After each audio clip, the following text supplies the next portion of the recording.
자, 147페이지입니다. 147페이지의 근과 개수와의 관계는 두근의 비가 나와 있거나 아니면 두근의 차가 나와 있는 이런 경우예요. 1번부터 보면 두근의 비가 2대 3이라고 써 있으니까 두 근을 2알파와 3알파로 하면 되겠네. 그러면 두 근을 알고 있으니까 합과 곱을 쓸 수가 있고, 합은 5알파 그리고 식에서는 10, 두 근의 곱은 6알파 제곱이고 식에서는 k-2. 여기에서 알파가 2니까 이렇게 알파에 대입해주면 k 값이 나와. 2번 같은 경우에는 두 근의 차가 4가 된다라고 했으니까 두 근을 알파와 알파 마이너스 플러스 4, 어떤 것도 상관없습니다. 알파 마이너스 4로 해도 되고 알파 플러스 4로 해도 되고 아무 상관이 없어요. 두근의 차가 4만 되면 돼. 나는 알파 플러스 4로 할게. 알파와 알파 플러스 4로. 그리고 나서 이제 두근을 알고 있으니까 합과 곱을 쓰면 되나봐. 합은 2알파 플러스 4가 되고, 그게 이제 식에서는 k 마이너스 아니죠. 반대 부호니까 마이너스 k 플러스 2가 돼. 곱은 알파 플러스 4가 마이너스 3이야. 그럼 여기에서 알파의 제곱 더하기 4알파 더하기 3이 0 이렇게 나오니까 3, 1 이렇게 돼서 알파 값이 마이너스 1하고 마이너스 3인가 봐. 그 값을 여기에 대입해주면 k 값이 나오겠네요. 그럼 요거 뭐 정리하고 대입할까요? k는 뭐라고 할 수 있냐 하면 마이너스 2 마이너스 2알파야. 그럼 마이너스 1인 경우에는 0이 되고 마이너스 3인 경우에는 알파가 마이너스 3인 경우에는 4 이렇게 되겠네. 밑에 문제도 뭐 거의 똑같아요. 거의 똑같은 내용이 밑에 있는데 291번이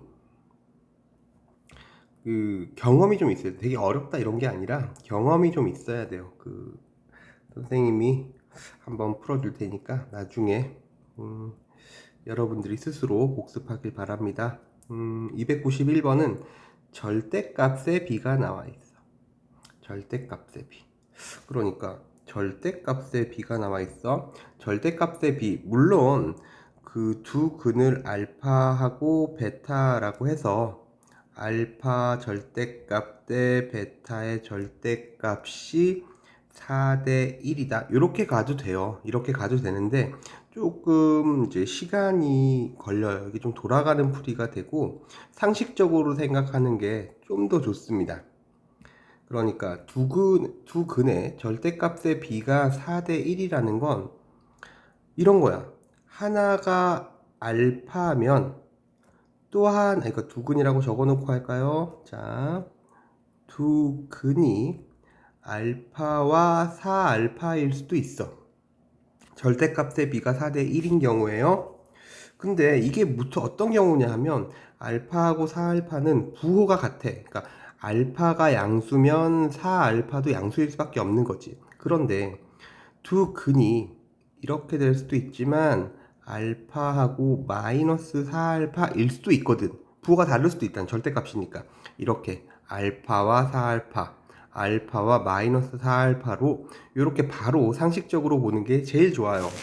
그러니까 이제 요 경우 위에 알파와 4알파인 경우와 알파와 마이너스 4알파인 경우에 대해서 이제 문제를 보는데 이 부분이 중요합니다. 여기에 두 근이라고 했잖아.